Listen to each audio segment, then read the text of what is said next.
یہ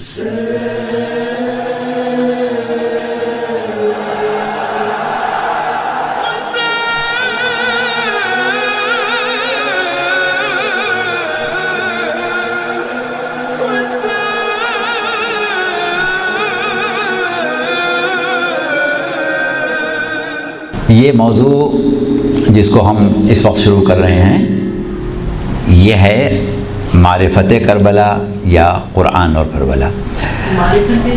ہاں، آپ اس کو قرآن اور کربلا یا معرفت کربلا لکھ سکتے ہیں۔ اور اس موضوع کے اوپر جو ہماری گفتگو ہے وہ تھوڑی آپ لوگوں کے معیار سے بلند ہو جائے گی، لیکن بہرحال آپ لوگوں کا معیار بھی ماشاءاللہ اچھا ہے، برا نہیں ہے، اور آپ لوگ بہت کافی چیزوں میں محنت کر چکی ہیں، تو ایسا بھی نہیں ہے کہ آپ کی سمجھ میں نہیں آئے گا۔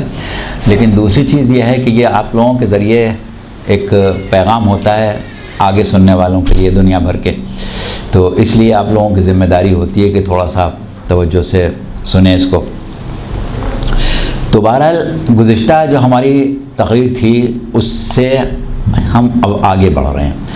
ہم نے گزشتہ تقریر میں شہادت امام حسین علیہ السلام کا تذکرہ کرنے کے بعد اہل حرم کی اسیری کا ذکر شروع کر دیا تھا، اور اس میں ہم نے 11 محرم کو اہل حرم کے قید ہو کے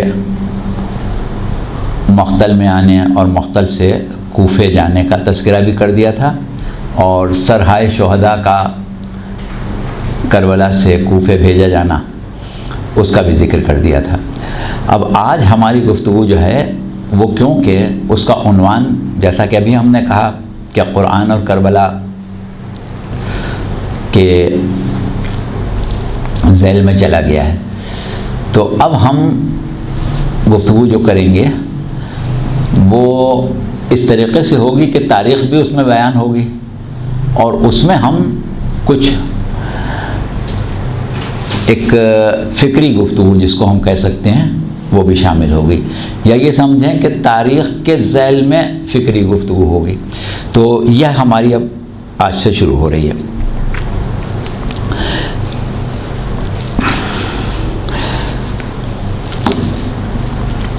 جب اہل حرم کربلا سے اسیر ہو کے کوفے پہنچے تھے تو سر امام حسین جو کہ خولی ابن یزید کے ذریعے ابن زیاد کے پاس کوفے بھجوایا جا چکا تھا۔ یہ ہم نے گزشتہ تقریروں میں بتایا تھا کہ کچھ سر اسی وقت بھجوا دیے گئے تھے روز عاشور ہی کوفے ابن زیاد کے پاس، اور باقی سر پھر دوسرے دن آئے تھے۔ کچھ سرداران فوج جو تھے ان سب کے ذمے ایک ایک سر دیا گیا تھا، تو خولی ابن یزید کے ذمے امام حسین کا سر تھا، جو اس نے 11 محرم کو ہی لے کے 10 محرم کو ہی لے کے وہ نکل گیا تھا، اور رات کو کسی وقت ابن زیاد کو پہنچا دیا تھا۔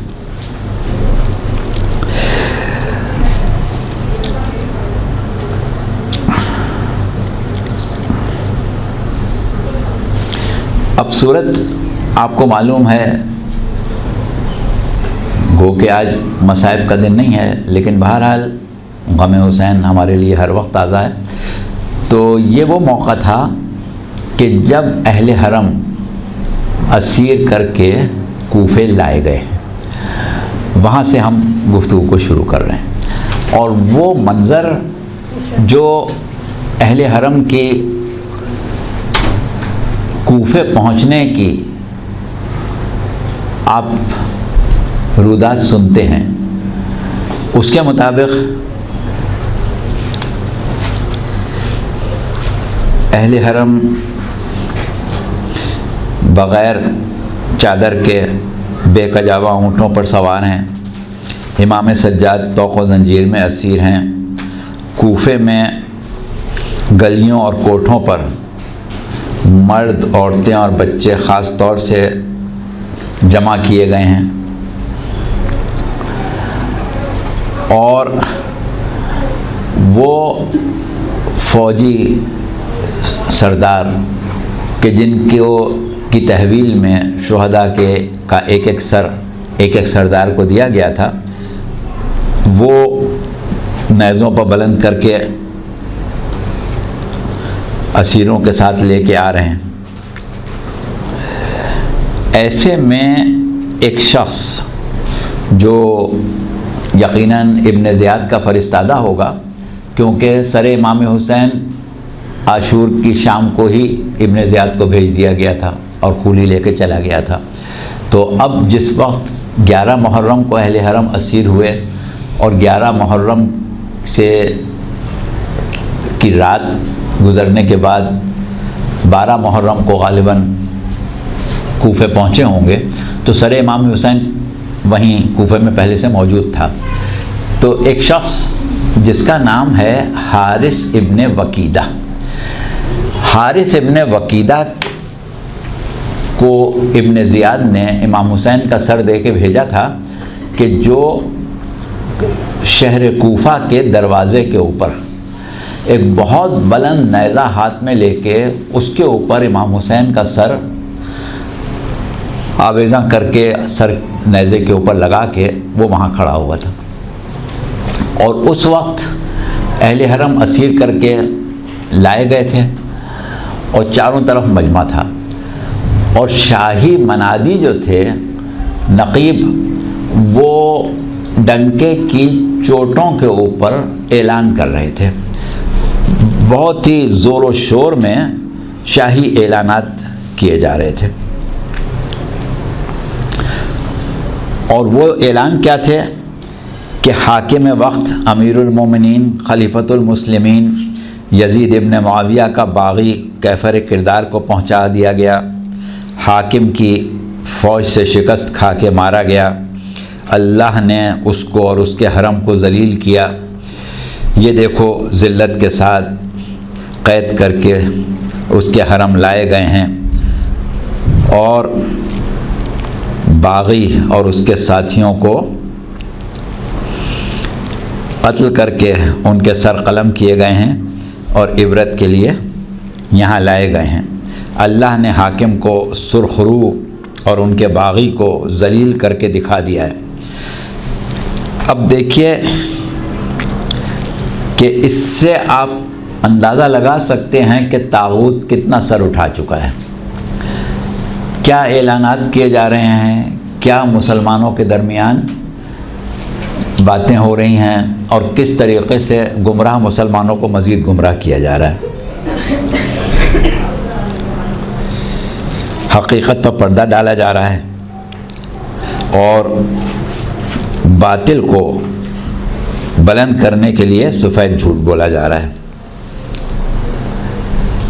اب دیکھیے بات یہ ہے، جیسا کہ ہم نے کہا تاریخ تو آپ کے سامنے آ گئی، اب ذرا فکری گفتگو سنیں کہ اگر یزید کو امام حسین سے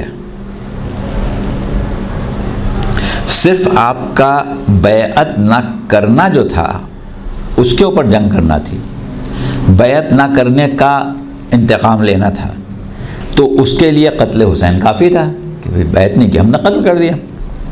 لیکن اہل حرم کی اسیری، لاشوں کی بے حرمتی، سروں کا جدا کیا جانا، اہل حرم کی اسیری کی نمائش کرنا، یہ سب چیزیں جو ہیں یہ بتا رہی ہیں کہ صرف بیعت کی بات نہیں ہے، یہ صرف اتنی بات نہیں ہے کہ امام حسین نے بیعت نہیں کی تھی لہٰذا یہ سب کچھ ہو رہا ہے، بیعت نہیں کی تھی قتل کر دیا۔ لیکن اب یہ سب چیزیں جو ہیں یہ خاص طور سے ظاہر کر رہی ہیں کہ جو حاکم ہیں بنو امیہ ان کا ایک خاص موقف ہے جس پر وہ کام کر رہے ہیں۔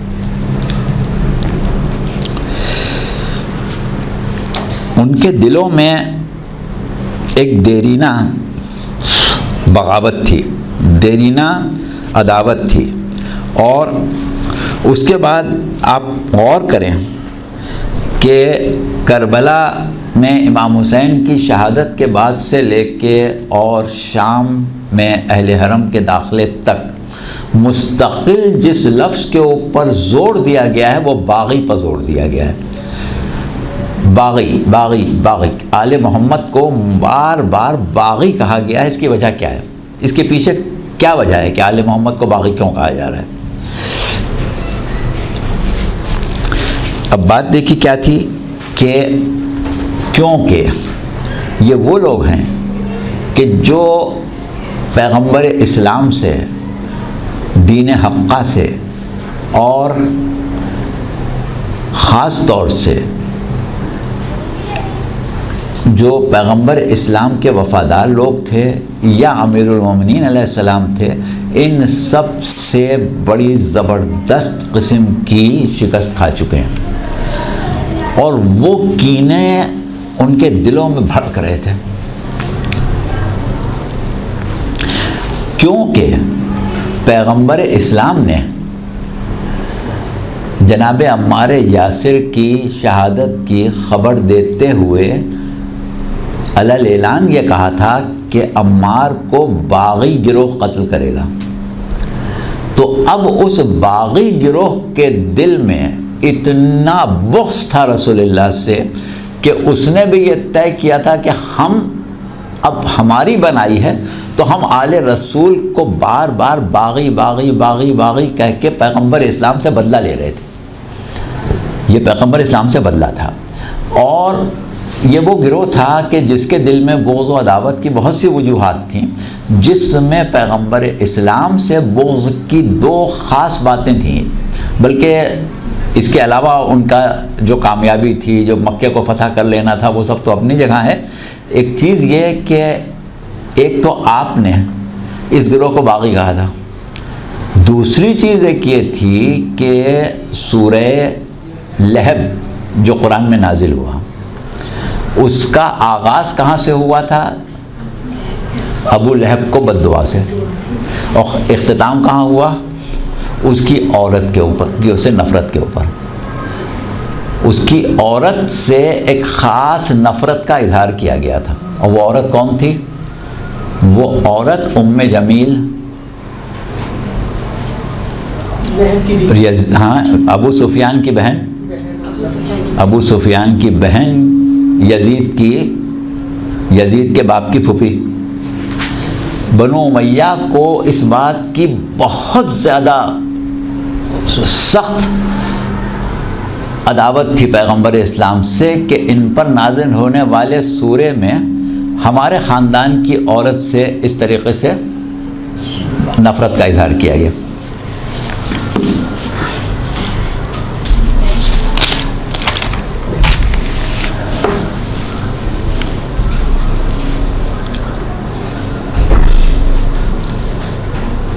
تو یہی وجہ تھی کہ بار بار آل محمد کو باغی کہا جاتا تھا، اور یہ جو اعلان کرنے والے اعلان کر رہے تھے، یہ باقاعدہ حکومت کا ایک موقف تھا جس کے تحت ان سے یہ اعلان کروائے جا رہے تھے۔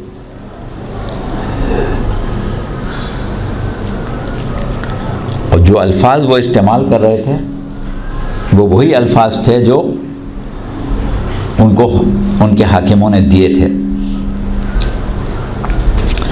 اب یہاں سے ہم آپ کی فکر کو ایک طرف موڑ رہے ہیں، ابھی تو یہ واقعات بہت سے ہیں، اس کو سنائیں گے کہ پروردگار عالم نے کیا کہا ہے کہ مکروا مکر اللہ واللہ خیر الماکرین۔ اب دیکھیے یہ مکر جو تھی حد ہو گئی تھی، تو اب یہ طے شدہ بات ہے کہ اب اس مکر کی توڑ پروردگار عالم کو کرنا تھا، ضروری تھا۔ اللہ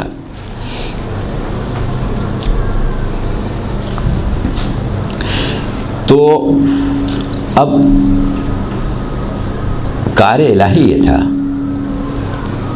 کہ بندگان خدا کو امام حسین کا مقصد ہمیشہ کے لیے واضح کر کے دکھا دے، جس کو باغی، خلیفہ وقت کا کے خلاف بغاوت کرنے والا کہہ کے پیش کیا جا رہا ہے، اور جن قیدیوں کو ذلت و رسوائی کی مثال بنا کے تماشا دکھایا جا رہا ہے۔ اگر اللہ جھوٹوں کو جھوٹا اور سچوں کو سچا ثابت کرنا چاہے تو اس امر پر یقیناً قادر ہے۔ اب دیکھیں تاریخ کیا بتاتی ہے۔ اس واقعے کے 7 راوی ہیں۔ دیکھیں ہم ایک واقعے کی طرف توجہ دلا رہے ہیں جس کے 7 راوی ہیں۔ جس میں سے 4 راوی مشہور ہیں، اور ان 4 میں بھی 2 اصحاب رسول ہیں، ایک زید ابن ارقم اور ایک سہیل ابن حبیب، اور تیسرا راوی ہے منہال ابن عمرو، اور چوتھا راوی جو ہے وہ شخص ہے کہ جس کو سر امام حسین دے کے ابن زیاد نے بھیجا تھا، حارث ابن وکیدہ۔ اس واقعے کو سید ہاشم بحرانی نے اپنی کتاب مدینۃ المعاجز میں عام مسلمانوں کے سلسلہ روایت سے بھی نقل کیا ہے۔ اس وقت کے بارے میں ان راویوں کا بیان ہے کہ سر سید الشہداء ایک مرتبہ کھنکھارا، جیسے کوئی بات کرنے سے پہلے کھنکھارتا ہے، اور پھر اس طرح تلاوت سورہ کہف کی کہ مجمع نے صاف طور پر سنی۔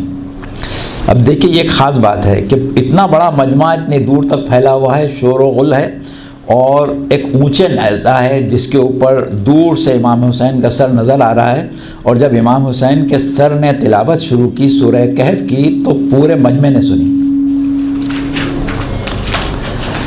اور حارث یہ کہتا ہے کہ میرے دل میں خیال آیا کہ میں یہ سر ابن زیاد کو واپس نہ کروں، تو ایک مرتبہ مجھ سے اس سر نے کلام کیا اور کہا کہ یہ تیرے بس کی بات نہیں ہے۔ اسی طرح سہیل ابن حبیب جو واقعے کے دوسرے راوی ہیں، وہ کہتے ہیں کہ میں نے سورہ کہف کو 9ویں آیت تک سنا۔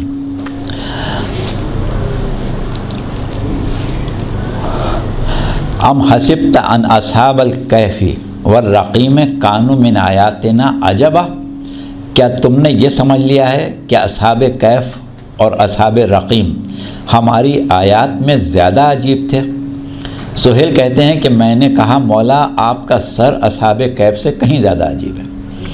مطلب یہ تھا کہ اگر اصحاب کہف اور اصحاب رقیم اللہ کی قدرت کی خاص نشانیاں ہیں تو پھر سر بریدہ امام حسین اس سے زیادہ مؤثر آیت الہی ہے۔ اس کے بعد سہیل شدت غم سے بے ہوش ہو گئے، اور جب حالت سنبھلی تو سر سورہ کہف ختم کر چکا تھا۔ وہ تمام اعلانات، وہ جھوٹا پروپیگنڈا کہ باغی نے امیر المومنین یزید کے خلاف سر اٹھایا تھا، تو اس کا یہ انجام ہوا۔ ایسا پروپیگنڈا بے جان ہوا کہ لوگ سوچنے پر مجبور ہو گئے کہ باغی کون ہے۔ یہ امیر یا جس کو باغی کہا جا رہا ہے، اسیر بیویاں، معصوم بچے، یہ کون ہیں؟ یہ کس صاحب کرامت کا سر ہے؟ حق کہاں ہے اور ظالم کون ہے؟ ایسا رعب طاری ہوا کہ تماشائیوں کا مجمع بے قرار ہو کے رونے لگا۔ اور یہ گریہ جو ہے یہ بہت تاریخوں نے لکھا ہے کہ جس وقت اہل حرم کا قافلہ آیا اور امام حسین کا سر نوک نیزہ پر تھا تو ایک مرتبہ مجمع میں گریہ شروع ہوا تھا، تو یہ وہ موقع ہے۔ بہرحال سر امام کی تلاوت سورہ کہف کا یہ پہلا واقعہ ہے۔ تاریخ بتاتی ہے کہ کوفہ و شام کی راہوں میں اور شہر دمشق میں داخلے کے بعد جب سر خولی ابن یزید کے پاس تھا، متعدد بار تلاوت قرآن سر امام حسین نے کی، اور جب خولی نے اپنے گھر میں تندور میں رکھا تھا تو وہ نور ساتے ہوا تھا کہ گھر روشن ہو گیا تھا، جس کی راوی زوجہ خولی ہے۔ اچھا، ایک بات ہم آپ کو اور بتا دیں کہ امام حسین کے سر سے ظاہر ہونے والے معجزات اور کرامات جو ہیں اس کو تاریخوں میں الگ جمع کیا گیا ہے، اور یہ پورا ایک باب ہے راس الحسین۔ انشاءاللہ کبھی موقع ہوا تو راس الحسین کے موضوع کے اوپر ان معجزات کا تذکرہ کریں گے کہ جو سر امام حسین علیہ السلام سے ظاہر ہوئے تھے۔ اچھا، اب ہمیں جیسا کہ پھر کہا کہ تاریخ کے ساتھ ساتھ ہم فکری گفتگو کر رہے ہیں کہ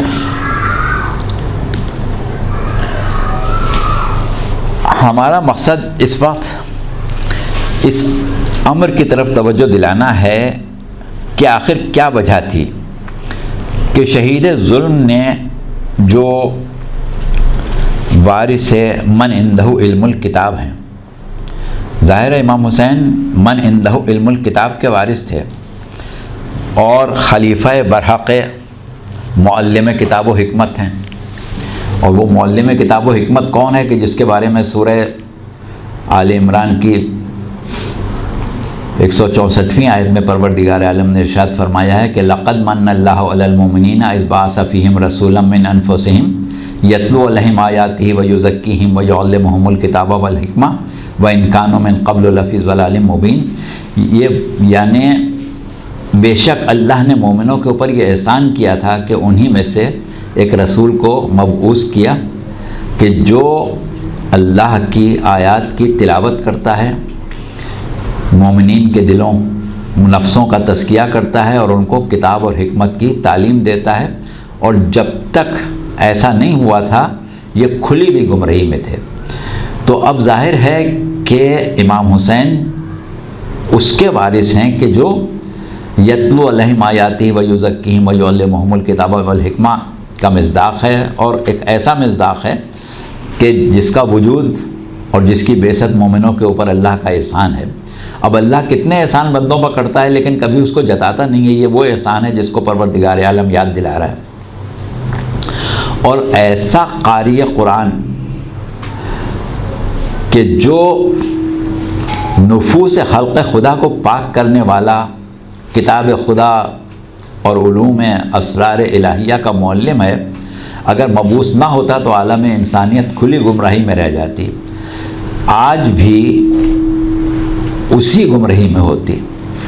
اب حسین کا تعارف کیا کہہ کے کرایا تھا کہ حسین منی وانا من الحسین، تو وہ ذات کہ جو ایسی قاری قرآن ہے کہ اگر وہ قرآن کی تلاوت نہ کرتی تو زمانہ گمراہی میں رہتا، اور اس کا تلاوت قرآن کرنا اور نفوس کا تزکیہ کرنا مومنوں پر اللہ کا احسان ہے۔ اور حسین کون ہے؟ منیت کی منزل پر ہے۔ تو اب ظاہر ہے کہ اگر کوئی شخص حسین منی وانا من الحسین کی حدیث کا انکار بھی کرے تو حدیث ثقلین کا انکار نہیں کر سکتا، اور نہ امام حسین کے اطرتی اہل بیتی ہونے کا انکار کر سکتا ہے۔ تو ظاہر ہے کہ فیض پیغمبر اسلام حدیث ثقلین کے روح سے جن نفوس کے ذریعے جاری رہنا تھا اس میں ایک نام امام حسین کا بھی ہے۔ تو اس اعتبار سے اگر کوئی شخص، یہ بات ہم اس لیے کر رہے ہیں کہ اگر کوئی کہتا ہے کہ بھئی یہ کیسے معجزہ ہوا، کیا ضرورت تھی، کیوں امام حسین کے سر نے تلاوت کی، تو اس کی وجوہات ہم آپ کے سامنے رکھ رہے ہیں۔ اچھا، دوسری وجہ ایک اور،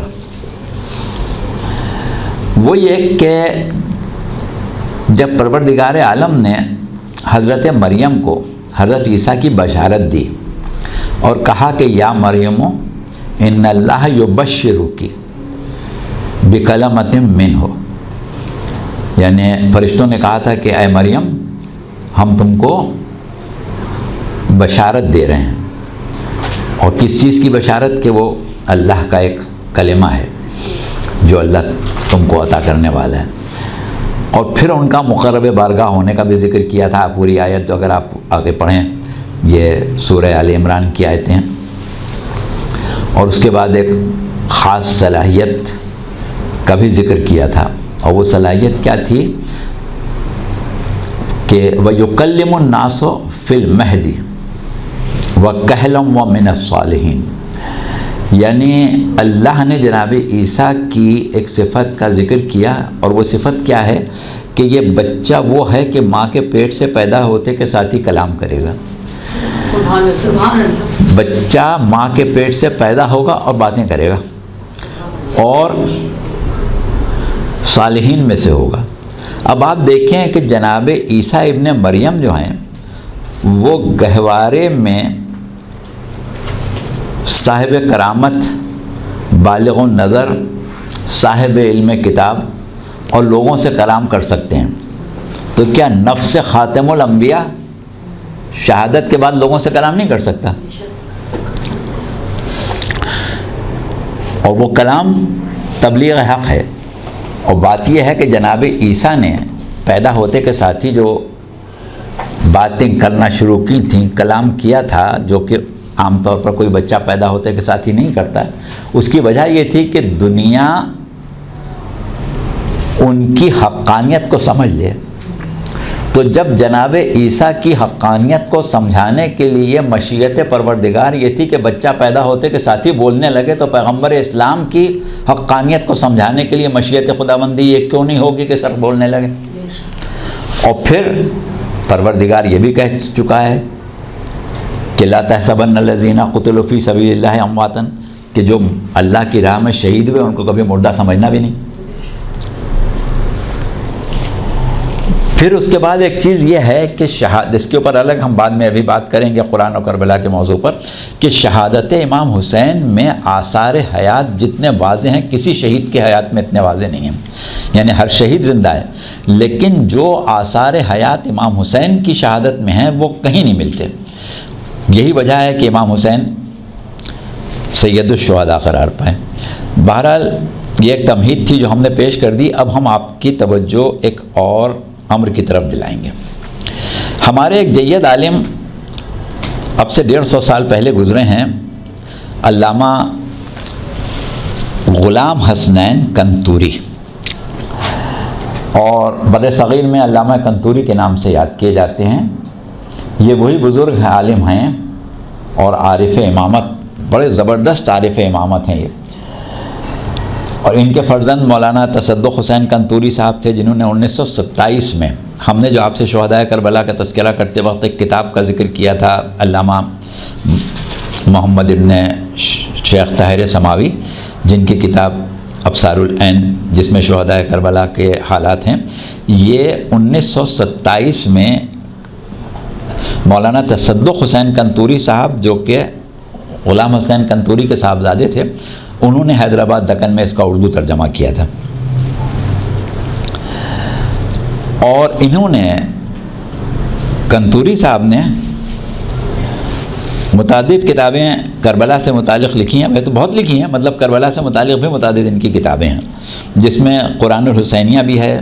اور اسی میں ایک کتاب ہے ان کی جس کا نام ہے میتین فی مقتل الحسین من کتب الفریقین. اس کی چھوٹی چھوٹی 3 جلدیں ہیں، اور ان میں انہوں نے بہت سے اسرار و رموز کو بہت تحقیق کے ساتھ بیان کیا ہے. اور ہم یہ جو تقریریں آپ کے سامنے کریں گے انشاءاللہ قرآن اور اہل بیت، اس میں ان کی کتابوں سے ہی استفادہ کر کے آپ کے سامنے حقائق پیش کریں گے. تو انہوں نے اس کتاب میں ایک خاص باب قائم کیا ہے، اور وہ باب یہ ہے کہ کیا وجہ تھی کہ سر سید الشہداء نے قرآن کے سوروں میں سورہ کہف کا ہی انتخاب کیا. قرآن کی 114 سورے تھے، کوئی بھی پڑھ لیتے، سورہ کہف کیوں پڑھا؟ اس پر انہوں نے بہت کام کیا ہے، اور یہ ایک اندازہ پیش کیا ہے کہ سورہ کہف سب سے زیادہ مناسب تھا اس وقت جس وقت امام حسین تلاوت کر رہے تھے. اب یہ آپ کو معلوم ہے کہ سورہ کہف جو ہے وہ قرآن کا 18واں سورہ ہے اور مکی ہے، اور اس میں 110 آیتیں ہیں، 12 رکوع ہیں. اور اس کا آغاز کہاں سے ہوتا ہے؟ اس کا آغاز ہوتا ہے حمد باری تعالیٰ سے. اب دیکھیں، سب سے پہلا جو ہم آپ کے سامنے ایک نقطہ پیش کر رہے ہیں وہ یہ کہ ماحول کیا تھا، حالات کیا تھے، کیا پروپیگنڈا کیا جا رہا تھا. اس وقت سورہ کہف کی پہلی آیت کیا مقصد بیان کر رہی؟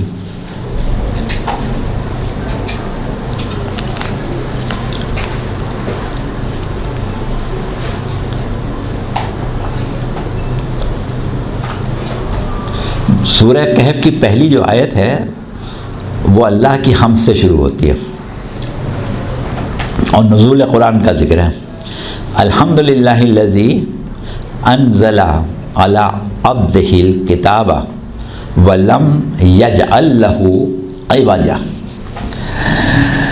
یعنی اس میں پروردگار عالم تمام حمد اللہ کے لیے ہے کہ اس نے اپنے بندے پر ایک ایسی کتاب کو نازل کیا کہ جس میں کوئی کسر نہیں چھوڑی۔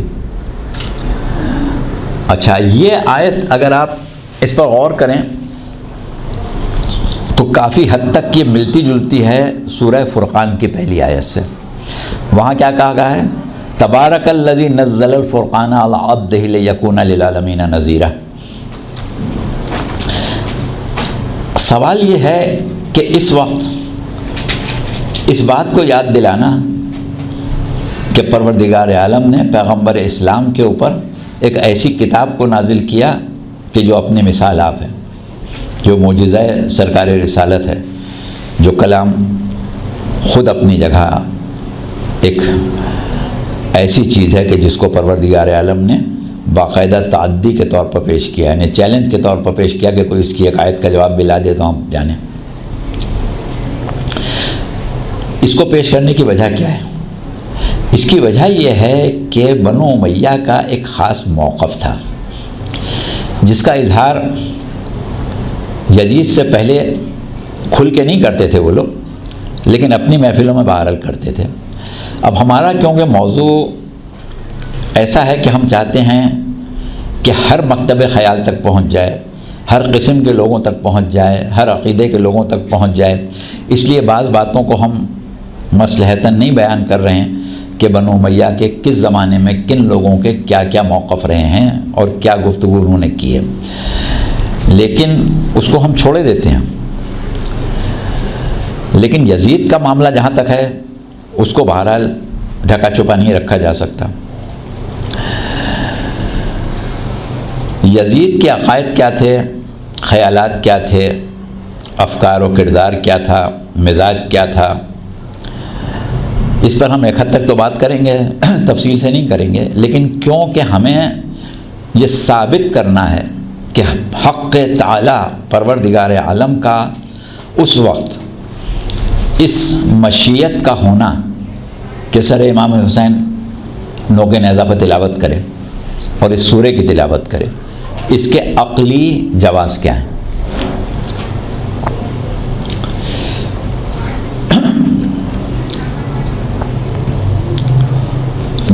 دنیا جانتی ہے کہ یزید کس قسم کا آدمی تھا۔ اب لوگ نہ مانیں وہ ایک الگ مسئلہ ہے، لیکن تاریخوں میں بہرحال موجود ہے۔ اب ایسی صورت میں اس کی جانشینی کے لیے اور اس کی بیعت لینے کے لیے پورے عالم اسلام پر اس کا تسلط قائم کرنے کے لیے کیا کچھ نہیں کیا گیا؟ بھرپور ریاستی وسائل استعمال کیے گئے اور عالم اسلام میں یزید کو منمانی کرنے کی پوری چھوٹ فراہم کی گئی ہے۔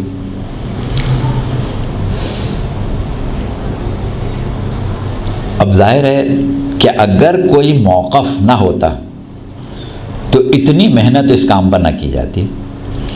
اب ہم آپ کو تھوڑا سا یزید کے بارے میں، اس کی حکومت کے بارے میں بتائیں۔ یہ سب پس منظر ہے ہماری گفتگو کا۔ یزید نے کا جو دور حکومت ہے وہ کل 3 سال 7 ماہ اور 22 دن ہے۔ یزید نے 3 سال 7 ماہ اور 22 دن حکومت کی، بس اس سے زیادہ نہیں کر سکا، اور جتنی محنت سے اس کو خلیفہ بنایا گیا تھا وہ اپنی جگہ ہے، لیکن اس 3 سال 7 ماہ اور 22 دن میں اس نے عالم اسلام کو اس مقام تک پہنچا دیا کہ یزید کے بعد خلیفۃ المسلمین، امیر المومنین اور الامر کون بنا ہے؟ مروان ابن حکم۔ اور مروان ابن حکم کون تھا؟ مروان ابن حکم اور اس کا باپ حکم، یہ وہ لوگ ہیں کہ جن کو رسول اللہ نے شہر بدر کیا تھا، یعنی جس کو رحمت للعالمین شہر بدر کر دے، جو اپنے اوپر پتھر مارنے والوں کے لیے دعا کرتا ہو، جو اپنے اوپر کوڑا پھینکنے والوں کے لیے نیک جذبات رکھتا ہو، وہ کتنے برے ہوں گے جن کو وہ شہر بدر کر دے. اور وہ کہاں آ گئے؟ اب وہ سیاہ و سفید اسلام کا کے ذمہ دار بن گئے، اسلام کے ٹھیکیدار بن گئے. اور اب عالم اسلام، صحابہ و تابعین بلا چون و چرا امیر المومنین اور خلیفۃ المسلمین اور اولو الامر کہہ رہے ہیں کس کو؟ جس کو رسول نے نکالا تھا. تو مسلمانوں کا کردار کہاں پہنچ گیا، مسلمانوں کا اخلاق کہاں پہنچ گیا، اور اسلام کی وہ روح جو پیغمبر اسلام نے پھونکی تھی کہاں گئی؟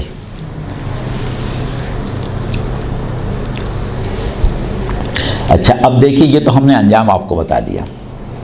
اب وہ 3 سال جن میں یزید تخت خلافت پر عالم اسلام کا اولی الامر اور خلیفۃ المسلمین تھا،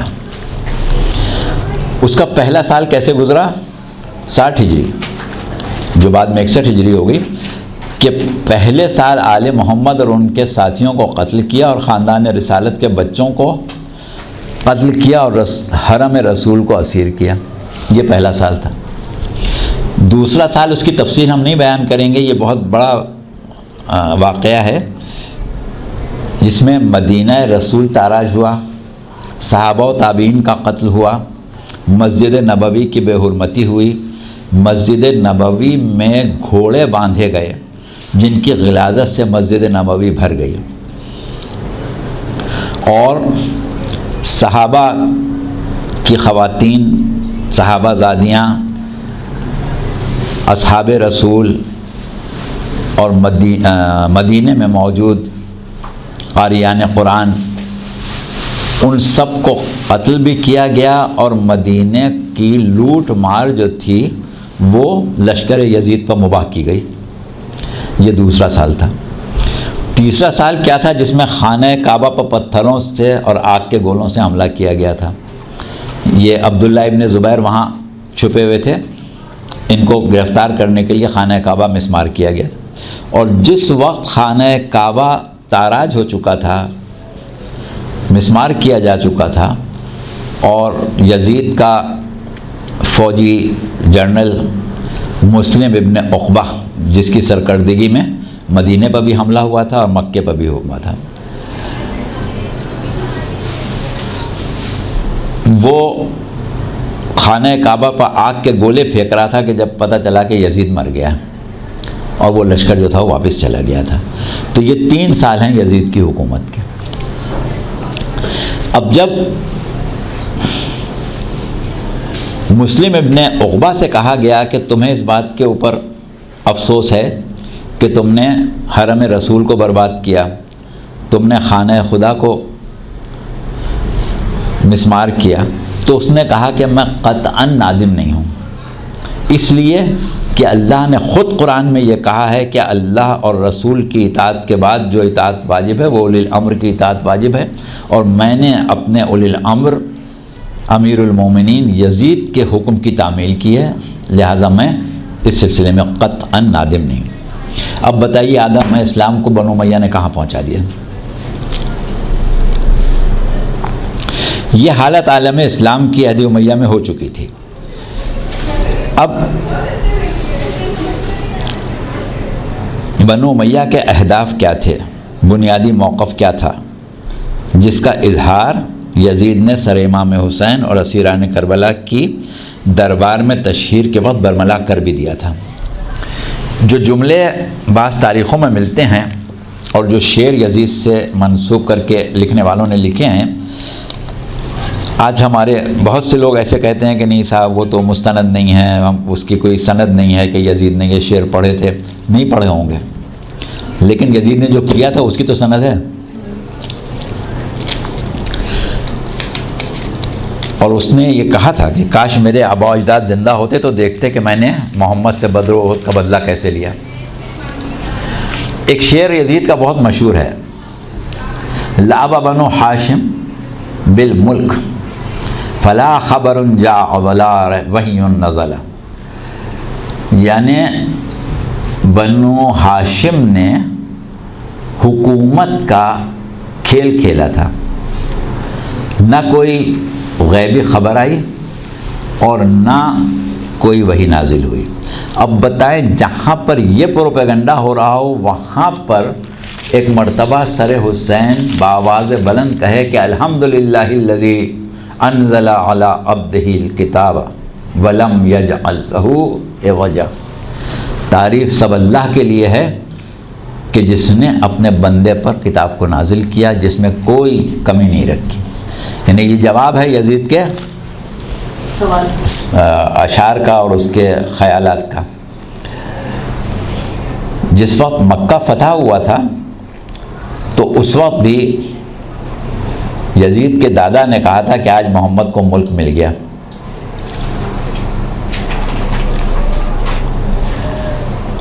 تو بہرحال یہ ہم پس منظر آپ کے سامنے رکھنے ہیں۔ جو لوگ کہتے ہیں کہ نہیں صاحب یہ بھی غیر مستند ہے، آئیے کچھ مستند روایات کی طرف توجہ کریں۔ حضرت ابو ذر سے مروی ہے کہ حضور اکرم صلی اللہ علیہ وسلم نے فرمایا کہ جب بنو امیہ کی تعداد 40 کو پہنچ جائے گی تو بندگان خدا کو غلام بنائیں گے، مال خدا کو عطیہ و بخشش سمجھیں گے اور کتاب خدا کو ذریعہ مکر و فریب بنائیں گے۔ یہ مستدرک حاکم کی جلد 4 اور کنز العمال جلد 6 اس میں یہ حدیث موجود ہے۔ اور ہم دیکھتے ہیں کہ بنو امیہ سے یہ عمل مستقل طور پر صادر ہوئے ہیں جو تاریخوں میں محفوظ ہیں۔ اب پرانی تاریخوں کو آپ چھوڑیں، نہ کھنگالیں۔ عہد حاضر کے قابل قدر اور عام مسلمانوں میں بہت مقبول شخصیت مصر کی تحریک اخوان المسلمین کے مشہور دانشور سید قطب کی مارکۃ الآراء کتاب ہے العدالت الاجتماعیہ فی الاسلام۔ 1949 میں انہوں نے لکھی تھی۔ پاکستان میں اسلامک پبلیکیشنز لمیٹڈ لاہور نے اس کا اردو ترجمہ کیا تھا 1969 میں 1969 میں، اور یہ ترجمہ کیا تھا جناب ڈاکٹر نجات اللہ صدیقی نے، مگر بر صغیر کے سادہ لوح مسلمان اس کو برداشت نہیں کر سکے تھے، تو ترمیمات کی گئیں۔ جب مسودہ تیار ہوتا تھا اور کچھ لوگوں کے سامنے پیش کیا جاتا تھا تو مزید ترمیمات کی ضرورت محسوس ہوتی تھی، یہاں تک کہ 5 مرتبہ اس کا ترجمہ ہوا، اور ایک حد تک بر صغیر کے مسلمانوں یعنی اردو بولنے والوں کے مسلمانوں کے لیے قابل برداشت قرار دیا گیا۔ تو اب آپ اس سے اندازہ لگائیں کہ خود اس کتاب میں کیا لکھا ہوگا۔ سید قطب کی تحقیقات جن کو لکھنے میں انہوں نے بھی یقیناً احتیاط سے کام لیا ہوگا، حقیقتاً کیا ہوں گی یہ صرف سوچا ہی جا سکتا ہے۔ اچھا، اب وہ کتاب پاک صاف ہو گئی، اب اس کا ایک صفحہ ہے 435، اس کے اوپر ایک جملہ بلکہ چند جملے ہیں وہ ہم آپ کے سامنے پڑھ رہے ہیں۔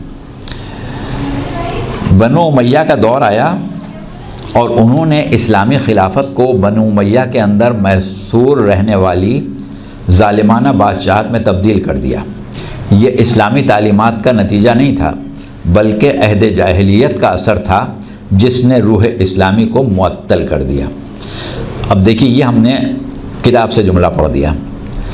کتاب کے دیگر اقتباسات وہ بھی ہم مکمل صفائی کے بعد جو ہمارے پاس موجود ہیں ابھی نہیں پڑھ رہے ہیں، ضرورت پڑی تو 2-4 جملے اور پڑھ دیں گے، لیکن ان 4 جملوں میں آپ دیکھیں کہ کیا حقیقت سمٹ کے آ گئی۔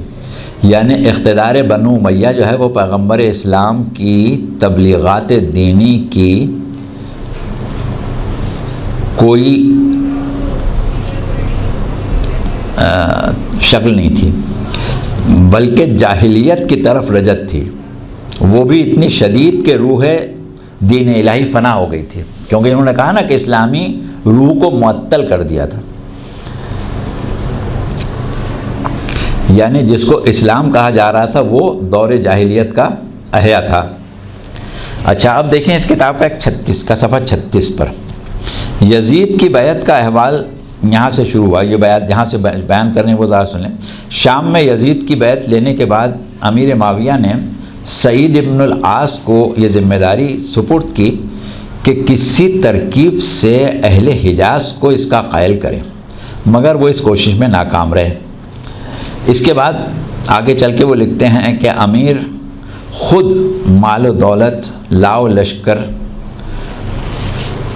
لے کے مکے تشریف لائے، مال و دولت استعمال کیا، دھمکیاں، زور زبردستی، ایک ایک فرد کے سر پر 2 سپاہی کھڑے کرنا، جگہ جگہ جھوٹ کا سہارا لینا، غرض بڑی محنت سے اور بڑی سمجھداری سے یزید کی بیعت لینے میں امیر کامیاب ہوئے اور یہ مہم سر ہوئی۔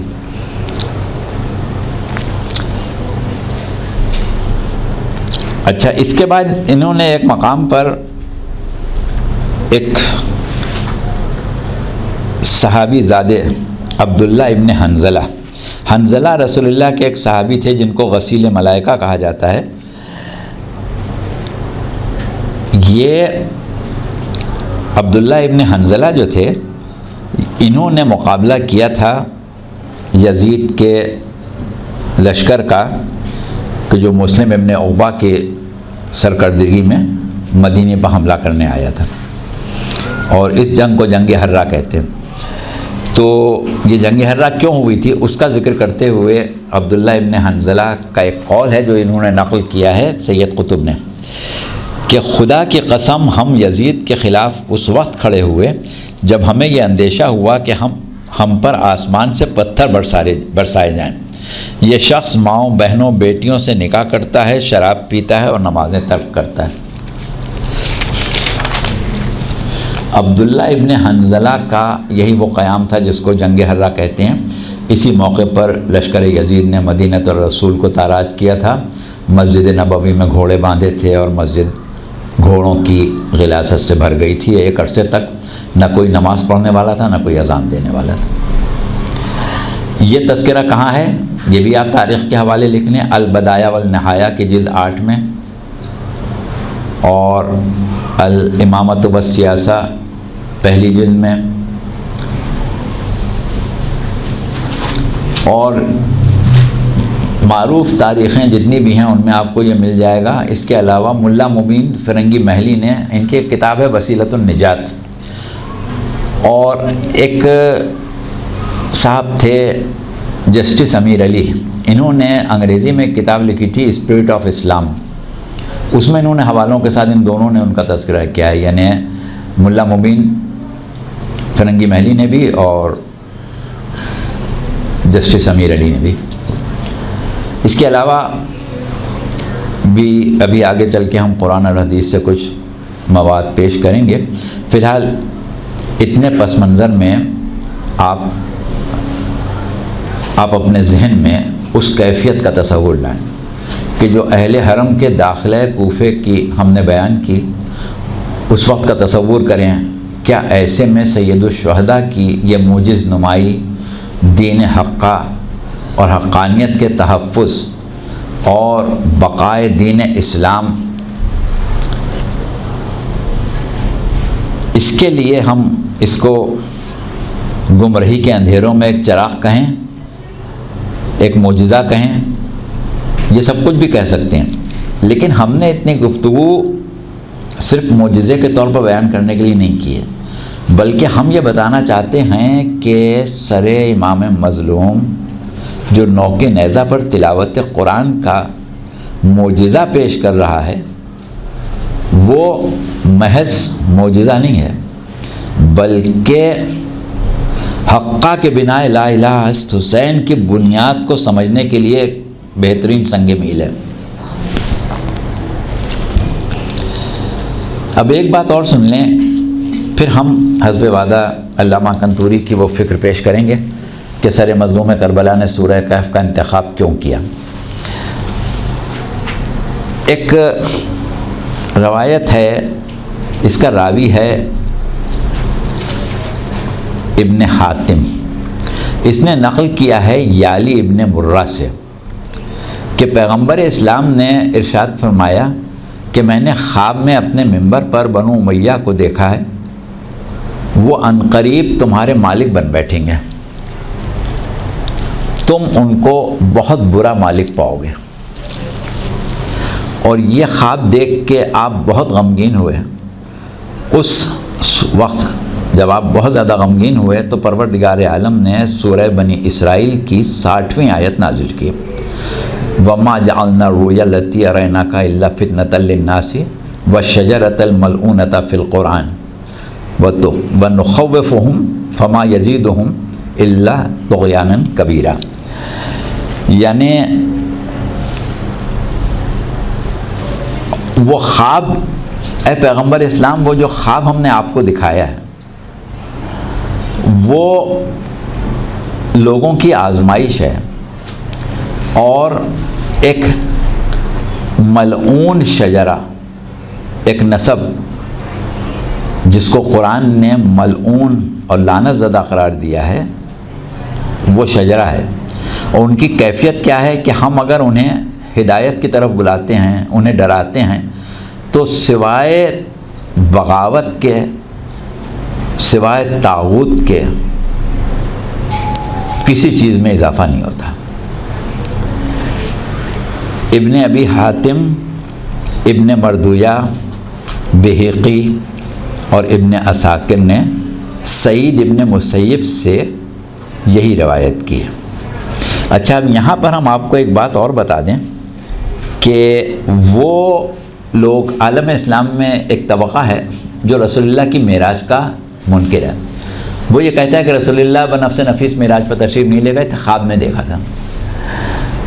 تو وہ لوگ جو یہ کہتے ہیں کہ رسول اللہ نے خواب میں دیکھا تھا، انہوں نے اس خواب کو معراج کے خواب سے ملا کے اس کی تفسیر کی ہے، اور اس میں انہوں نے کہا ہے کہ وہ رسول اللہ نے خواب میں دوزخ کو دیکھا تھا، اور دوزخ میں وہ درخت تھا زقوم جو اہل دوزخ کو کھانے کو ملے گا، تو یہ اس کا ذکر ہے۔ کوئی دنیا میں ایسا کوئی خاندان نہیں۔ اچھا، لیکن ٹھیک ہے، وہ ان کا اپنا نظریہ ہے، ہمیں کسی سے بحث نہیں ہے، ہم تو جو سمجھتے ہیں اس کو بیان کر رہے ہیں۔ تو ابن ابی حاتم، ابن مردویہ، بہیقی، ابن عساکر نے سعید ابن مسیب سے جو روایت کی ہے وہ یہ ہے کہ جناب رسالت مآب صلی اللہ علیہ وآلہ وسلم نے خواب میں بنو امیہ کو ممبروں پر دیکھا۔ اب سوال یہ کہ آپ کہیں گے کہ بھئی کیسے پتہ چلا کہ یہ بنو امیہ ہیں؟ تو خواب کو آپ بیان بھی کر رہے ہیں، کیا میں نے یہ دیکھا کہ بندر ہیں جو میرے ممبر پر اچھل رہے ہیں، اور اس کے بعد آپ بہت رنجیدہ ہوئے، اور جب آپ رنجیدہ ہوئے تو آپ پر اللہ نے یہ وحی نازل کی جو ابھی آیت ہم نے پڑھی کہ وَمَا جَعَلْنَا الرُّؤْيَا الَّتِي أَرَيْنَاكَ إِلَّا فِتْنَةً لِلنَّاسِ، کہ اے رسول آپ پریشان نہ ہوں، یہ جو ہم نے آپ کو خواب دکھایا ہے یہ دراصل آپ کی امت کا، یعنی لوگوں کا امتحان ہے۔ اب لوگوں میں کون؟ یعنی آپ کی امت کا امتحان ہے، اور یہ تعارف ہے ایک ملعون نسب کا۔ اچھا، طبری اور قرطبی نے بھی سہیل ابن سعد سے روایت کی ہے کہ رسول خدا نے اپنے ممبر پر بنو امیہ کو بندروں کی طرح اچھلتے کودتے دیکھا تھا، اور آپ بہت غمگین ہوئے تھے، اور اس کے بعد تاحیات کسی نے آپ کو ہنستے نہیں دیکھا تھا، بس اللہ نے یہ آیت نازل کی۔ اچھا، اب اگر حضور اکرم کی حیات طیبہ میں، اب دیکھیے یہ ایک فکری گفتگو، ابھی تاریخ آ گئی یا پھر فکر پر ہے، اگر پیغمبر اسلام صلی اللہ علیہ وآلہ وسلم کی حیات طیبہ میں یہ ملعون شجرہ آپ کے لائے ہوئے دین اسلام کے سیاہ و سفید کا مالک بن جاتا، اور آپ کا کلمہ پڑھنے والے ان کو خلیفۃ المسلمین اور امیر المومنین مان کے ان کی اطاعت کرنے لگتے، تو آپ کے قلب پر کیا گزرتے؟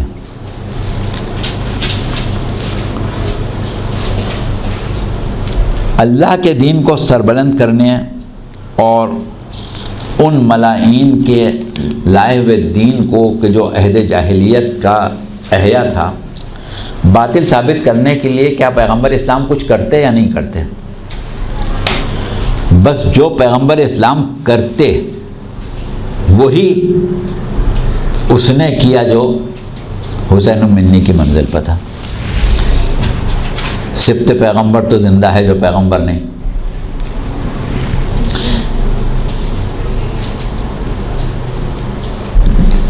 طلب بیعت اور حکم قتل سننے کے بعد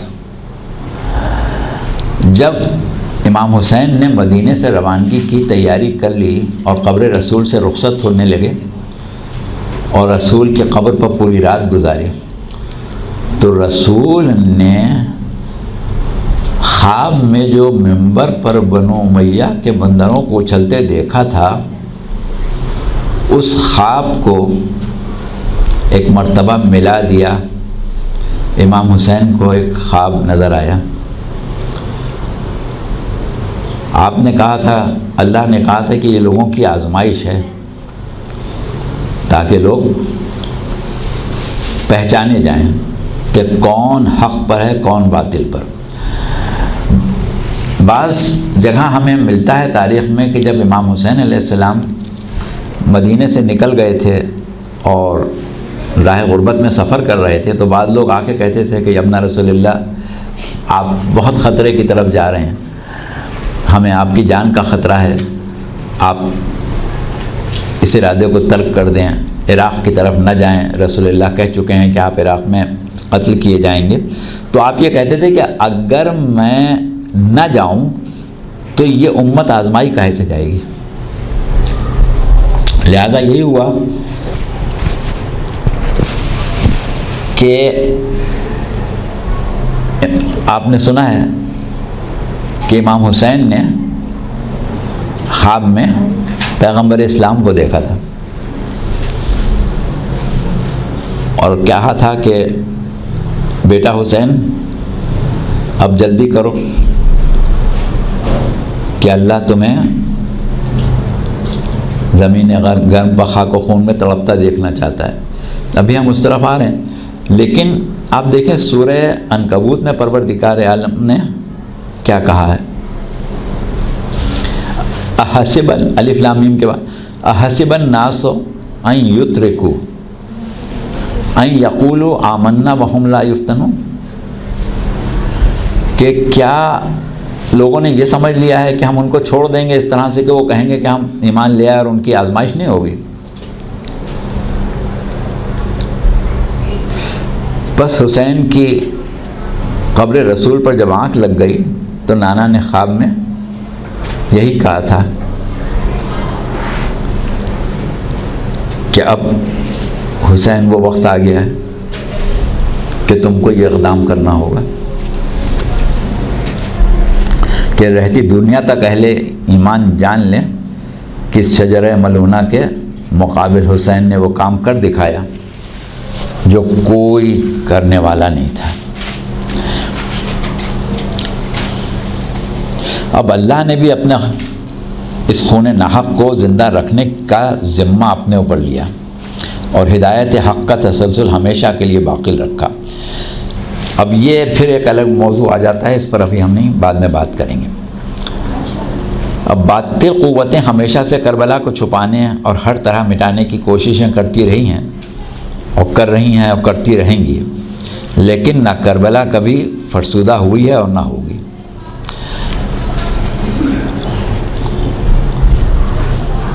عالم اسلام کے ایک مشہور مفکر ہیں امام غزالی. انہوں نے اپنے زمانے میں ایک فتویٰ دیا تھا کہ منبروں پر ذکر مصائب امام حسین بیان کرنا حرام ہے، کیونکہ اس طرح صحابہ کرام کی بدنامی ہوتی ہے. اب کس طرح صحابہ کرام کی بدنامی ہوتی ہے ماتم حسین سے، یہ سب ہمارا موضوع نہیں ہے، یہ امام غزالی جانے. لیکن ہمارے کہنے کا مقصد یہ ہے کہ کتنا ہی دبانے کی کوشش کی گئی، ذکر امام حسین جو ہے وہ زندہ ہے. اچھا چلیں، اب یہ سب تمہید ہم نے کر لی، اور اب ہم آپ سے یہ بتائیں کہ وہ فکر جو علامہ کنتوری نے پیش کی اس سلسلے میں کہ امام حسین نے سورہ کہف کی تلاوت کیوں کی، اس کا آغاز انہوں نے کیا ہے ایک حدیث سے اور اس کے بعد قرآن کی آیتوں پر آئیں. ایک صحابی ہیں جن بہت مشہور، آپ لوگوں نے ان کا نام بہت سنا ہے، انس بن مالک. اب صحابی بھی سب صحابی تو ایک جیسے نہیں ہوتے، صحابی میں بہت فرق ہوتا ہے۔ جو صحابہ کربلا میں امام حسین کے ساتھ شہید ہوئے اور اسی تمنا میں زندہ رہے کہ وہ وقت دیکھیں کہ حسین کے ساتھ شہادت نصیب ہو، وہ بھی تھے، اور دوسرے قسم کے بھی تھے۔ یہ انس ابن مالک جو ہیں یہ بھی صحابی ہیں اور واقعہ کربلا کے موقع پر زندہ ہیں۔ عبید اللہ ابن زیاد کے دربار میں موجود تھے، حرم رسول کی اسیری کے تماشائیوں میں بھی شامل تھے۔ یہ خود صحابی تھے، مگر آپ کو معلوم ہے ان کا بیٹا کون تھا؟ سنان ابن انس۔ کربلا میں امام حسین کے شمر کے خنجر سے پہلے جو آخری وار کیا تھا، یہ اس شخص نے امام حسین کے نیزہ لگایا تھا۔ اسی طرح عمر ابن سعد، یہ لشکر قاتلان حسین کا سردار ہے، لیکن بیٹا کس کا ہے؟ سعد ابن ابی وقاص کا۔ اچھا، یزید جو اصل عازم قتل حسین اور حقیقی قاتل ہے، وہ بھی ایک ایسے صحابی کا بیٹا ہے کہ جس کی صحابیت عالم اسلام میں سب سے زیادہ مضبوط ہے، یعنی اس صحابیت کے اوپر کوئی چوٹ نہیں آتی، کوئی صدمہ نہیں پہنچتا۔ ایسی صحابیت ہے کہ جو نہ صحابہ کے قتل سے مجروح ہوتی ہے، نہ مولائے کائنات پر سے جنگ کرنے سے مجروح ہوتی ہے، نہ عام مسلمانوں کے چوتھے خلیفہ کے خلاف مکر و فریب کرنے سے، نہ جنگ کرنے سے، نہ زیاد ابن سمیہ کو بھائی بنانے سے۔ صحابیت کی فضیلت میں کوئی فرق نہیں آتا، عہد شکنی سے بھی نہیں آتا، سبط رسول سے وہ قتل کرنے سے، خلافت راشدہ کو ملوکیت میں خاندانی ریاست میں تبدیل کرنے سے، رسول کے باغی کہنے سے، شجرہ ملونہ فی القرآن میں شامل ہونے سے، نفس رسول پر سب و شتم کرنے سے، اور رسول اللہ کی بد دعا کہ اللہ تیرا پیٹ کبھی نہ بھرے۔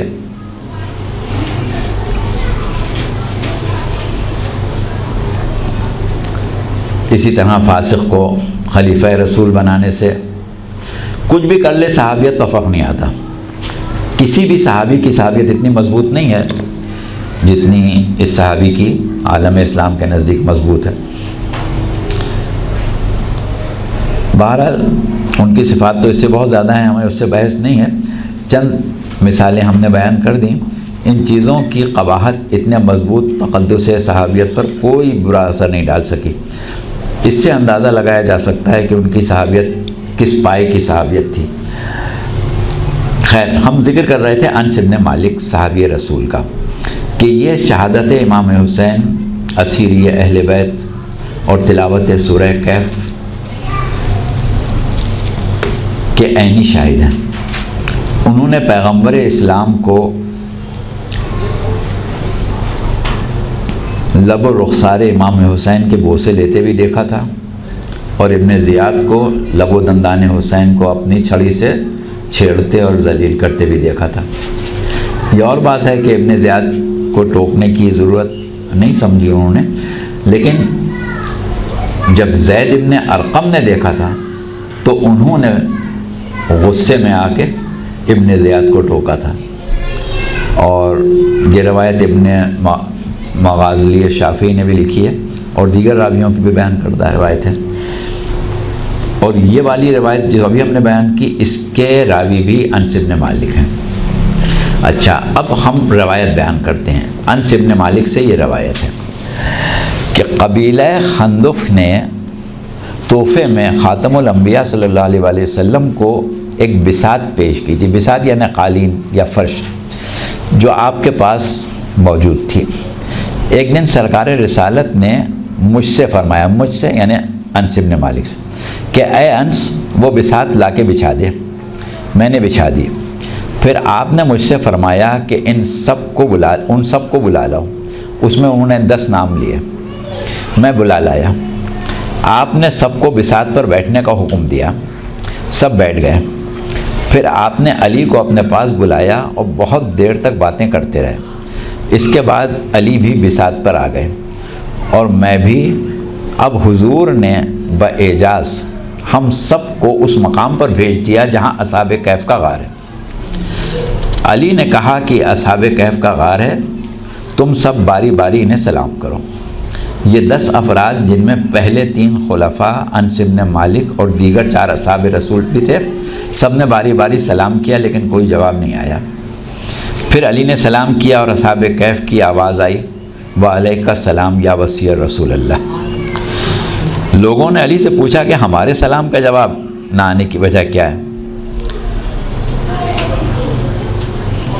تو بہرحال لوگوں نے پوچھا، آپ نے کہا پوچھ لو، لوگوں نے پوچھا ہوگا، لیکن ظاہر ہے کہ اصحاب کہف تو کسی کو جواب نہیں دیتے تھے۔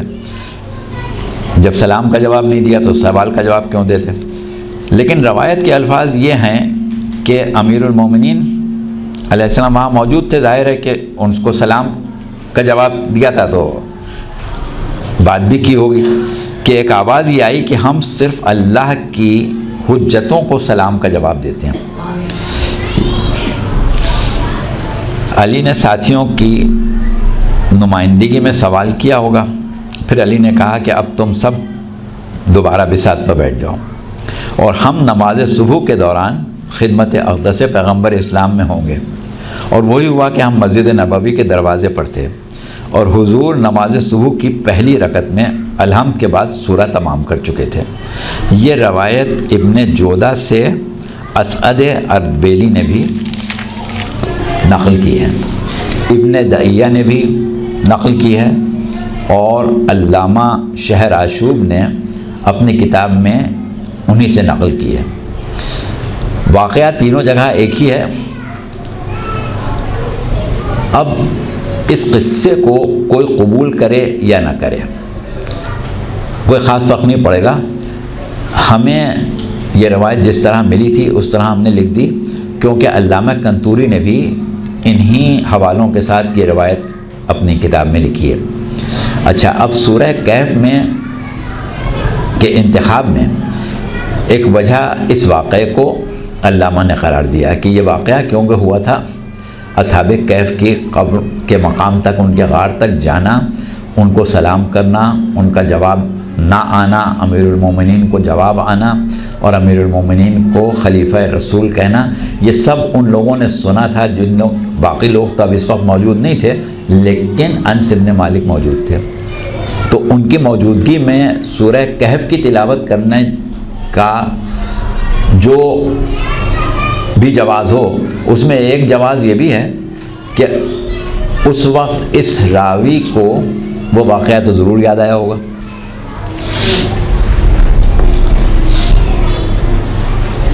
کہ جس میں امیر المومنین علیہ السلام کے حقیقی حجت خدا فی الارض ہونے کا دعویٰ اور دلیل جو ہے وہ اصحاب کہف کی طرف سے موجود ہے۔ اب ایک وجہ یہ ہو گئی جو سورہ کی آیات کے علاوہ ہے۔ اب سورہ کی پہلی آیت جس کا ہم پہلے ذکر کر چکے، الحمدللہ الذی انزل علی عبدہ الکتاب ولم یجعل لہ عوجا، حمد اللہ کے لیے ہے جس نے اپنے بندے پر کتاب کو نازل کیا اور وہ ایسی کتاب ہے کہ جس میں کوئی کمی، کوئی کسر، کوئی کجی اور کوئی نقص نہیں ہے۔ یہ آیت کھلا و جواب ہے بنو امیہ کے اس فکر کا جس کا ہم نے پہلے ذکر کیا۔ جب آل محمد رسن بستہ دربار یزید میں کھڑے تھے تو یزید نے یہ شعر پڑھا تھا، لعب بنو ہاشم بالملک فلا خبر جاء ولا وحی نزل۔ اب دیکھیں، ہم وقت ہمارے پاس کم رہ گیا ہے، اس سورہ کی چھٹی آیت بات کر لیں، باقی پھر انشاءاللہ بعد میں کریں گے۔ اس سورہ کی چھٹی آیت، اس میں کہا گیا ہے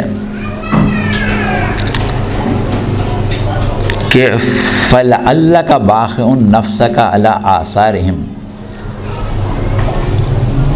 إِن لَّمْ يُؤْمِنُوا بِهَٰذَا الْحَدِيثِ أَسَفًا۔ پیغمبر اسلام سے مخاطب ہو کے کہا گیا رہا ہے لعل کا لفظ عربی میں ہوتا ہے شاید کے لیے، لعل، جیسے روزوں کے لیے کہا کہ تم متقی ہو جاؤ، لعلکم، لعل یعنی شاید کے معنوں میں ہمیشہ استعمال ہوتا ہے۔ لیکن جب اللہ کے لیے استعمال ہوتا ہے شاید کا مطلب کیا ہوتا ہے کہ یعنی ہم جب کہتے ہیں کہیں شاید تو اس کا مطلب ہمیں شک ہوتا ہے کہ ایسا ہو بھی سکتا ہے، نہیں بھی ہو سکتا، کیونکہ ہمارا علم ناقص ہے۔ لیکن اللہ کو شاید کہنے کی ضرورت نہیں۔ تو جب اللہ شاید کہے تو اس کا مفہوم یہ نہیں ہوتا کہ اللہ کو یہ نہیں معلوم کہ ہوگا کہ نہیں ہوگا، ہو بھی سکتا ہے نہیں بھی ہو سکتا، بلکہ اس کا مفہوم بدل جاتا ہے۔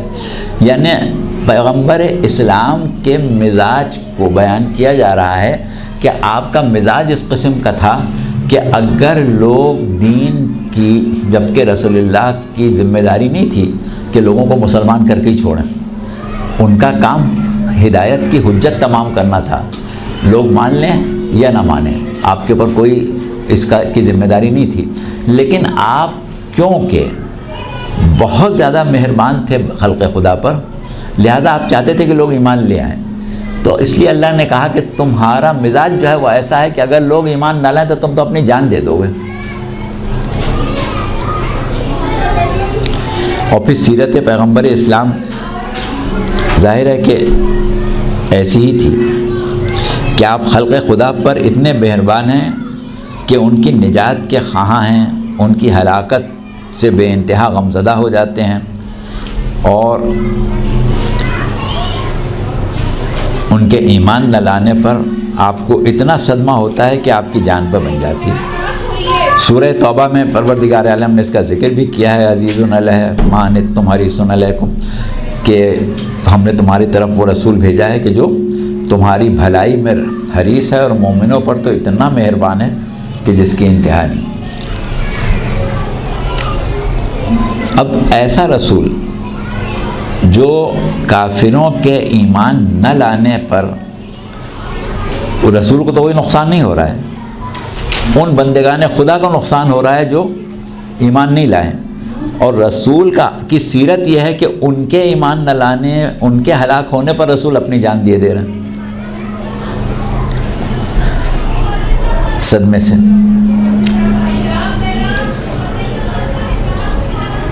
اب وہ رسول جو خلق خدا کی گمراہی کے صدمے سے اتنا غمزدہ ہوتا ہے کہ اگر دین اسلام کو مکمل طور سے باغیوں کے قبضے میں دیکھے، جبکہ صرف خواب میں دیکھ کے بے چین ہو گئے تھے،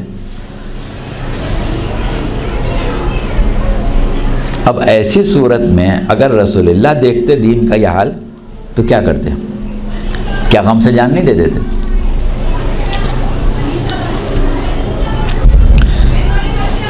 اب اگر رسول اللہ کو یہ معلوم ہے کہ اس جان کے جانے سے اور اس خون کے بہنے سے حق و باطل کے درمیان حد فاصل قائم ہو جائے گی، قیامت تک ہدایت پانے والے ہدایت پاتے رہیں گے، تو رسول اپنی جان اس ذبح عظیم کے لیے پیش کر کے یقیناً یہ چاہتے ہیں کہ بے شک میری جان چلی جائے، دین رہ جائے۔ اب ظاہر ہے کہ رسول اللہ نہیں ہے تو امام حسین تو ہیں، تو لہٰذا چھٹی آیت جو ہے وہ واضح طور پر یہ بتا رہی ہے کہ سیرت رسول یہ ہے کہ ایسے حالات میں رسول ہوتے تو جان دے دیتے، اب رسول نہیں تھے تو کون جان دے؟ تو اب دیکھیے سورہ کہف امام حسین پڑھ رہے ہیں، اس میں یہ سارے حقائق جو ہیں وہ سمٹ کے آ گئے۔ اب اس کے بعد ابھی ہماری گفتگو جاری ہے، اور ہمارا خیال تھا کہ ہم آپ کو وقت کے اندر پوری کر لیں گے، اور لائے بھی ہم اتنا ہی مواد تھے کہ جو وقت میں پورا ہو جاتا، لیکن بہرحال کچھ باتیں ایسی ہوتی ہیں کہ جن کو ٹھہر ٹھہر کے بیان کرنا پڑتا ہے۔ سورہ کہف کی ایک خوبی اور ہے، سورہ کہف کی ایک خاص خوبی یہ ہے کہ اس میں ایک ولی غائب کا ذکر ہے، جناب خضر کا۔ 39ویں آیت سے لے کے 42ویں آیت تک، اور اس میں واضح طور پر جناب خضر کے علم کا ذکر بھی ہے، جناب خضر کی غیبت کا ذکر بھی ہے، جناب خضر کے مقام و مرتبے کا تذکرہ بھی ہے، ان کی اللہ سے جو قربت ہے اس کا ذکر بھی ہے۔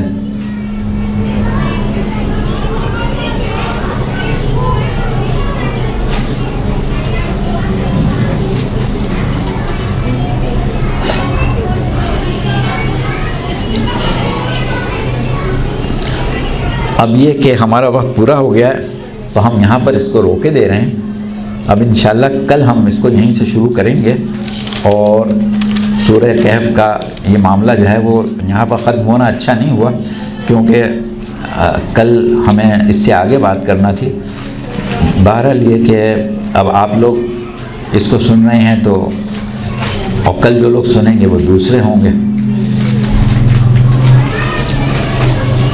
ہم جلدی جلدی اس کو آپ کو بتا ہی دیتے ہیں کہ پھر اس کے بعد سورہ کہف کی جو آیت 44 ہے اس میں بھی خاص تذکرہ ہے۔ ہم آیت چھوڑے دے رہے ہیں، صرف اس بات کا ذکر کر رہے ہیں کہ اقتدار کے بارے میں گفتگو ہے، کہ اقتدار جو ہے وہ صرف اللہ ہی کا ہے، اور باقی کسی کا اقتدار جو ہے وہ حق نہیں ہے۔ پھر اس کے بعد اسی میں حیات دنیا کی بے ثباتی کی طرف بھی توجہ دلائی گئی ہے۔ پھر 46ویں آیت سے قیامت کا ذکر شروع ہو جاتا ہے۔ ان مسلمانوں کو تنبیہ جنہوں نے آل محمد کو چھوڑ کے دین کے باغیوں کی اطاعت میں فلاح تلاش کی تھی۔ 50ویں آیت میں ابلیس کا ذکر ہے، اور آیت یہاں ختم ہوتی ہے کہ تمہیں کیا ہو گیا ہے کہ تم مجھے چھوڑ کے شیطان کو اپنا ولی بنا رہے ہو۔ تو یہ سب باتیں جو ہیں وہ یزید کی اطاعت کرنے والوں کے اوپر بہت ہی حسب حال ہیں۔ پھر سورہ کہف کی 52ویں آیت میں شرک کے ارتکاب کا ذکر ہے، ان لوگوں کا ذکر ہے جنہوں نے مشرکین کی اطاعت قبول کی اور بنو امیہ کی شہنشاہیت کو قبول کیا تھا، ان کے حسب حال ہے۔ پھر اس کے بعد صورت یہ ہے کہ عذاب الہی کا ذکر ہے 56ویں آیت میں، اور کافروں کا حال بیان کیا گیا ہے۔ پھر وہ ہم نے حدیث بیان کی تھی کہ بنو امیہ ہر حلال کو حرام اور ہر حرام کو حلال کر دیں گے۔ اس سے متعلق 57ویں آیت میں خود اپنے عمل، 57ویں آیت میں اور امام نے جو عمل تلاوت کیا ہے اس کی طرف اشارہ ہے، اور ارشاد ہے کہ اس سے، ہاں اسی لیے بس ہم جلدی سے اس کو 2 منٹ میں ختم، 1 منٹ میں ختم کریں۔ اس سے بڑا ظالم کون ہوگا کہ جو آیات کے سنائے جانے کے بعد نصیحت حاصل نہ کرے۔ تو یہ بھی اس میں بیان کر دیا گیا ہے۔ 59ویں آیت میں بھی بیچ کی ہم چیزیں چھوڑے دے رہے ہیں، ظالموں کی ہلاکت اور ان کی مہلت کے بارے میں ذکر کیا گیا ہے۔ تو سورہ کہف قرآن کا وہ سورہ ہے جس میں ایک ولی غیب کا ذکر، ان کا مقام و مرتبہ، ان کا علم، ان کی غیبت، ان سب چیزوں کا ذکر کیا گیا، اور یہ بات طے ہے کہ غیبت میں رہنے والا ایک وارث امام حسین ہے جو انشاءاللہ اس ظلم کا انتقام بھی لے گا۔ پھر 60 سے لے کے 86 تک 26 آیات میں بہت غور کرنے کی ضرورت ہے ان آیات پر تفسیر میں۔ پھر 1 گھنٹہ اگر ہو جائے تو ہم اب اس کو چھوڑے دیتے ہیں۔ آج کا دن ختم ہو گیا، لیکن تھوڑی سی گفتگو ہماری باقی رہ گئی، اور بات ہماری یہاں پر طے ہو گئی کہ امام حسین علیہ السلام کا سر مبارک جو سورہ کہف کی تلاوت کر رہا ہے، اس میں 2 چیزیں ہم نے پیش کی، کہ ایک تو یہ کہ یہ تلاوت کا واقعہ ہوا کیوں، اور ایک یہ کہ سورہ کہف کی ہی تلاوت کیوں ہوئی۔ تو اس طرح یہ قرآن اور کربلا کے موضوع پر پہلی تقریر ہو گئی۔ اب انشاءاللہ آئندہ موقعوں پر ہم باقی تقاریر کریں گے۔ فی امان اللہ، خدا حافظ۔